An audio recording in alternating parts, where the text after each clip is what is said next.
història va succeir a Mèxic fa molts i molts anys, entre els boscos i la selva tropical.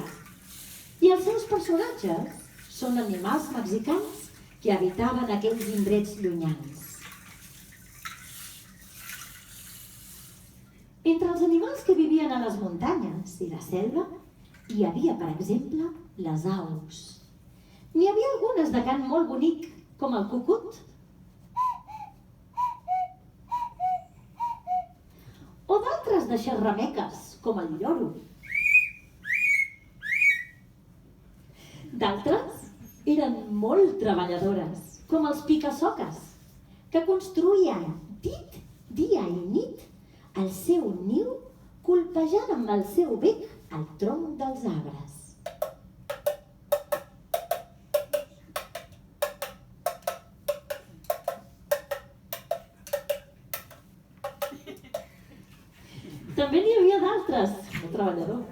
També n'hi havia d'altres de molt grans i negres, com el voltor o zopilote, que és com li diem a Mèxic.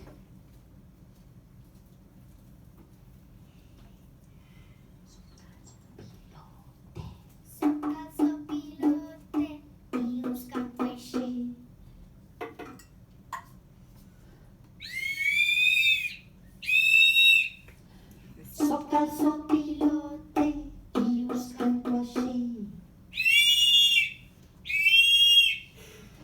Però a més, als boscos i a la selva hi havia molts animalons, com els grills, cantaires i les abelles.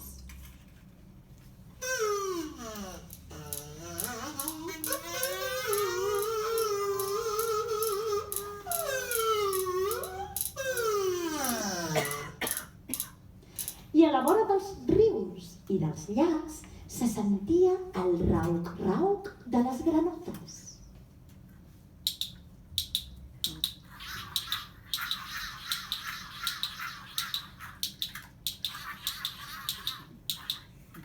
Entre tots ells hi vivia un felí, molt semblant al jaguar, de pell molt fina i de color groc ataronjat, l'ocelote.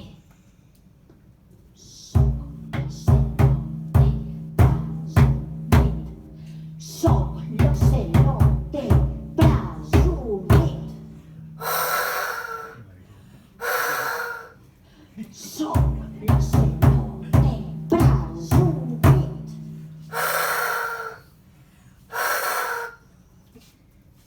Doncs vet aquí que hi havia una vegada un zopilote que es dedicava a netejar els boscos i la selva de les restes d'animals que es morien i del que deixaven altres depredadors.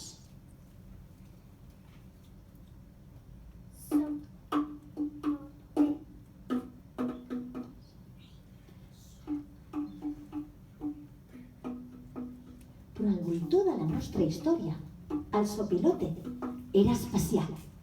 Els ocells se'l miraven estranyats perquè no era com ells. Era molt gros i maldestre i ni tan sols sabia cantar. De mica en mica, les aus es van adonar que la selva i el bosc estaven ben nets gràcies a ell. I així va ser que esdevingué amic de tots els ocells de la contrada. Per demostrar-li la seva amistat, les aus li regalaven plomes de coloraines i així va ser com el zopilote va anar canviant el color del seu plomatge. Va aprendre a moure's amb més elegància i la seva veu esdevingué un cant més agut i sonor.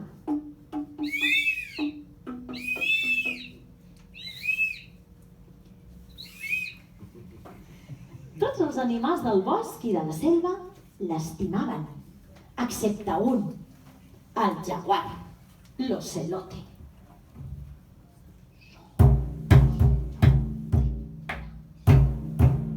L'ocelote sabia que era un animal molt bonic, amb el seu pelatge de color groc ataronjat, tan fi i brillant, i la seva manera de caminar elegant i majestuosa. A l'ocelote no li agradava que el sopilote es fes amic dels animals de la selva, perquè li treia atenció en ell.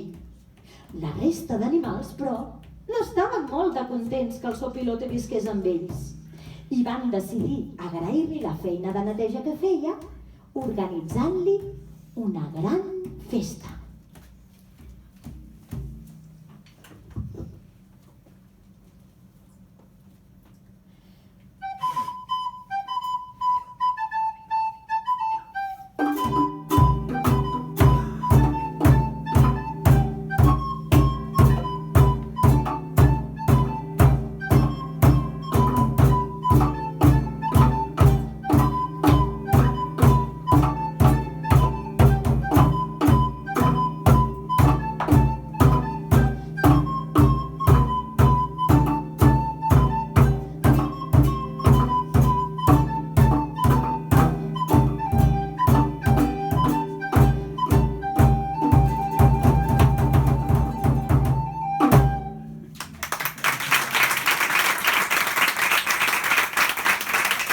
Durant la festa, els animals cantaven i ballaven a la vora del foc mentre es divertien amb el sopilote. Això no agradava gens a l'ocelote, que se'ls mirava amb recel i enveja.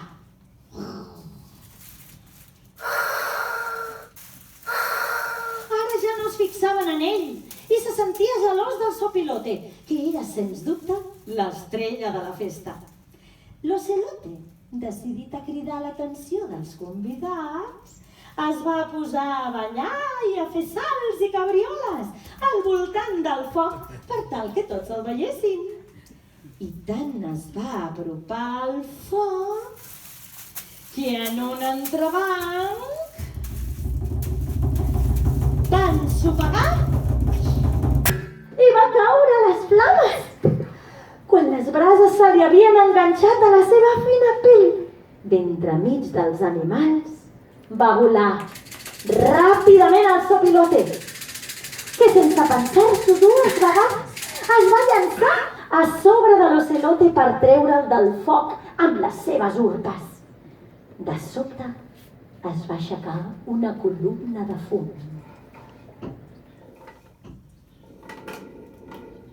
I al bosc es va fer un silenci inquiet.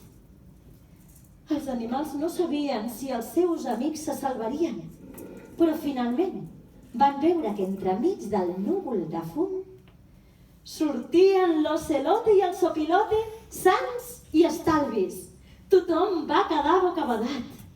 Però encara va ser més gran la seva sorpresa quan els dos animals es van expulsar les cendres i van veure que el sopilote s'havia convertit en una àliga de preciós plomatge, caminar elegant, vol suau i crit agut.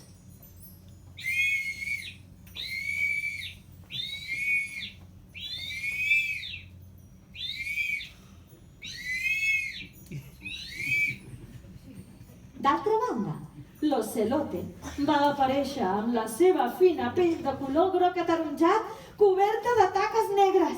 Les brases l'havien deixat ben socarrimat.